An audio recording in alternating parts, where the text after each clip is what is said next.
नमस्कार सभी नवप्रवेशित विद्यार्थियों का हार्दिक स्वागत।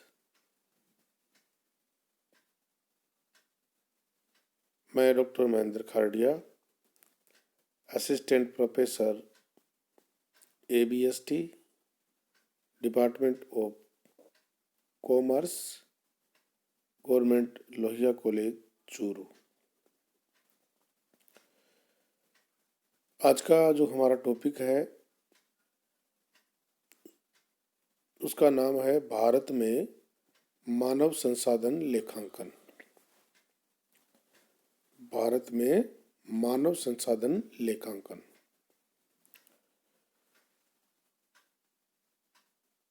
Human resource accounting in India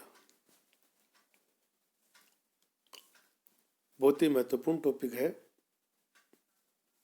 क्योंकि जिस प्रकार से मशीन, प्लांट, फर्नीचर ये संपत्तियां होती हैं, उसी प्रकार से मानव जो संसाधन है, ह्यूमन रिसोर्स, उनको भी हम संपत्ति के रूप में मानकर उनका लेखा करें तो बहुत बेहतर परिणाम आप प्राप्त कर सकते हैं।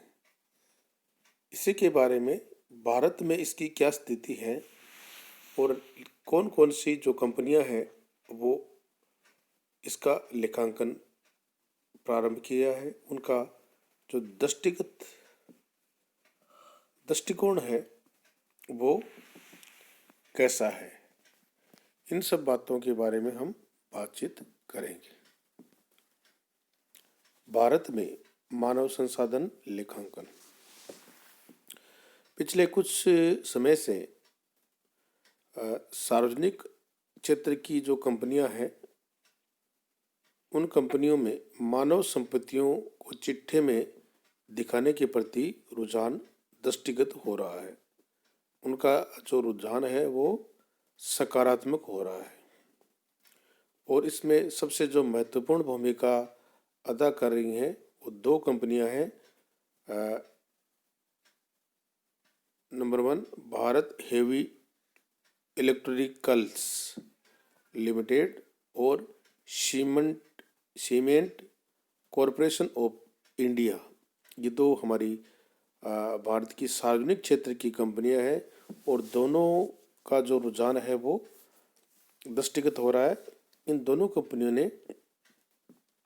अपनी जो बैलेंस शीट है उसमें मानव संसाधन, ह्यूमन रिसोर्स को दृष्टिगत किया है। भारत हेवी इलेक्ट्रिकल्स लेव व स्वेटेज मॉडल का इन्होंने अनुसरण किया है और ये मानव संसाधनों का मूल्यांकन निम्नलिखित मान्यता के आधार पर करती हैं। तो ये कंपनियां हैं भारत हेवी इलेक्ट्रिकल्स ने लेव और स्वेटेज का एक मॉडल है ह्यूमन रिसोर्स का मूल्यांकन करने का, उसी को उन्होंने आधार माना है और उन्होंने आधार मान उन मान्यताओं में नंबर 1 है कर्मचारियों के पारिश्रमिक में प्रत्यक्ष और अप्रत्यक्ष दोनों प्रकार के लाभों को सम्मिलित किया जाता है। कर्मचारियों का जो रेम्यूनरेशन होता है उसमें डायरेक्ट और इनडायरेक्ट दोनों प्रकार के जो प्रॉफिट्स हैं उनको शामिल किया जाता है, नंबर 1। नंबर 2 है उम्र, अनुभव और कुशलता के कारण कार्य क्षमता में परिवर्तन के लिए भार दिया जाता है। कर्मचारियों की उम्र, अनुभव और कुशलता के कारण कार्य क्षमता में परिवर्तन के लिए उनका भार दिया जाता है और वार्षिक आय का वर्तमान मूल्य ज्ञात करने के लिए भावी आय का वर्तमान मूल्य ज्ञात करने के लिए 12% वार्षिक बट्टा घटक किया जाता है। जो भाई हमें इनकम इनकी ज्ञात करनी है, इनका वर्तमान मूल्य ज्ञात करने के लिए 12% वार्षिक बट्टा घटक किया जाता है। अब ये देखिए ह्यूमन रिसोर्सेज की वैल्यू दिखाई गई है। ये एक स्टेटमेंट है जिसमें एम्प्लॉइज और उनका अमाउंट इन मिलीनियन में दिखाया गया है। देखिए सीरियल नंबर है, एम्प्लॉइज और अमाउंट। शुरू से टॉप से लेके बॉटम तक हम बात करेंगे। तो सबसे पहले जो एम्प्लॉइज में आते हैं वो एग्जीक्यूटिव्स आते हैं, जिनका अमाउंट देखिए 9,068। ये अमाउंट आपको मिलेनियम में दिखाया गया है। फिर नंबर 2 पर आते हैं सुपरवाइजर्स 6,266। आर्टिस्टेंट्स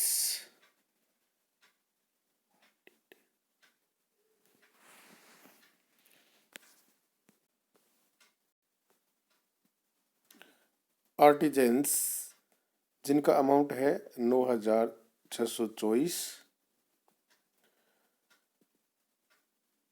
नेक्स्ट है sporting technical staff 1,205। Clinical and office sporting staff 1,785 और unskilled and semi skilled staff 3,164। और इनका टोटल जब हम करेंगे वो आपका आएगा 31,112। ये हमने ह्यूमन रिसोर्स की वैल्यू काउंट की है इन मिलीनियम्स। और हमने टॉप क्लास से लेके बॉटम क्लास तक के सभी जो एम्प्लॉइज है, जो फैक्ट्रीज या जो कंपनीज हैं उनमें काम करते हैं, उन सब का वैल्यू यहाँ पर काउंट किया है। अब हमने इसी के आधार पर रेशियो का कैलकुलेशन भी किया है। जो देखिए ratio of turnover oblique total resource 0.51, value added oblique human resources 0.38, value added oblique total resources 0.19 and turnover oblique human resources 1.01। ये रेशियो हमने जो स्टेटमेंट था उसके आधार पर तैयार किया है। और एक आपको उदाहरण दे देते हैं। बैलेंस शीट जो कि सीमेंट कॉरपोरेशन ऑफ इंडिया की 1 वर्ष की ये जो बैलेंस शीट है वो इस प्रकार से उन्होंने शो की है। देखिए value of human resources in assets, value of human assets, उसमें एम्प्लॉय था, इसने असेट्स के रूप में इनको शो किया है। इन millenniums executive 299, supervisors 203, skilled workers 553, semi skilled workers 209, clinical and other supporting staff 176 176 और अनस्किल्ड वर्कर 158। टोटल इनका आएगा 1,598।